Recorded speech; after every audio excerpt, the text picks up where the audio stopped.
Hello there, and welcome back to another brand new movie review, where today I'm reviewing the criminally underrated vampire horror flick Van Helsing, the 2004 version of Van Helsing. I love this movie, and I can't wait to dive back into it. It's been quite a while since I last watched it. So let's, of course, dive straight in with the movie plot. So the plot of this movie is about Van Helsing, hunter of all things monster, is tasked by the church to help a brother and sister to kill Dracula in order for their family to finally enter the gates of heaven. Just before Van Helsing gets to Transylvania, the brother and sister try to take on a werewolf, but unfortunately, it goes south, with the brother end up becoming a werewolf and serving Dracula. While exploring Castle Frankenstein, Van Helsing and Anna discover what Dracula's plan is, and that is to use Anna's brother to try and bring to life his babies that he made with one of his three wives. But unfortunately, the baby vamps don't last long, and when Van Helsing and Anna manage to escape Castle Frankenstein, they accidentally stumble upon the actual Frankenstein's monster. Then, while they are trying to escape Transylvania with the Frankenstein monster, it goes south and Anna gets captured, as well as Van Helsing kills her brother and gets scratched by the werewolf. So it's now up to Van Helsing and co. to try and save Anna.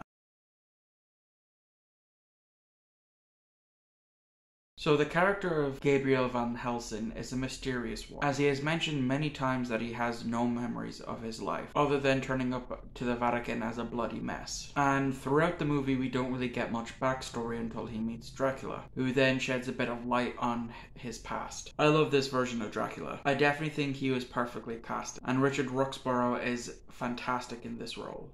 Kate Beckinsale, I think I've mispronounced her last name, so I do apologize, was another one that was perfectly casted as Anna. And it wasn't until I was doing research for this movie that and this goes to show how slow I am, didn't realize she was the same actress who plays the main character in my other favorite vampire series, Underworld. Yes, I am actually that slow. But to be fair, I haven't seen Underworld all the way through. I've only seen bits and pieces of certain movies.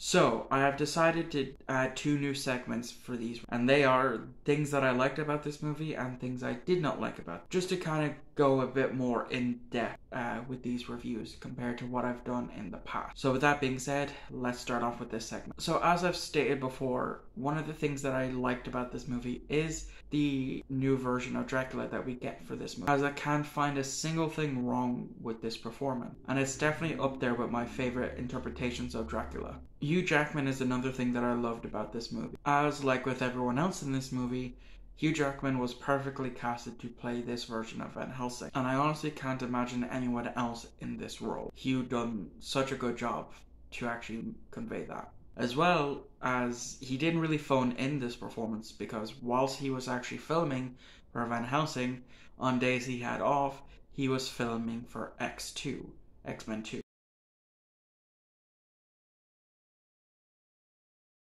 There isn't much that I didn't like about this movie, other than the CGI upscale they did for this release, as even though I currently, as of recording this, don't have the Blu-ray copy, I did watch it on Netflix, so it was more noticeable. The other thing that I didn't like is how the relationship between Van Helsing and Anna just happens out of nowhere. Like, I know when he was shown a picture of Anna in the beginning, you can see that he has an infatuation with her, but it isn't explored once, so the kiss they had doesn't feel earned. The same with how he acts in the end of the movie. It just doesn't feel earned.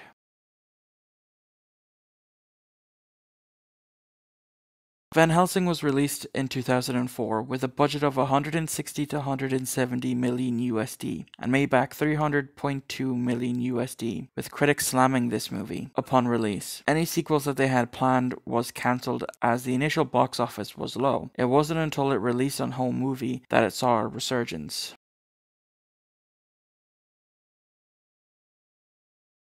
I love this movie. It is definitely one of my favorite vampire movies, and apart from the bits that I mentioned not liking, I would almost deem it as a near perfect movie, and it's one that I will watch over and over again and not get sick of. And there you go, another review down, so come back next Monday for another movie review, one that I'm actually looking forward to reviewing as well. A sneak peek of that in a second.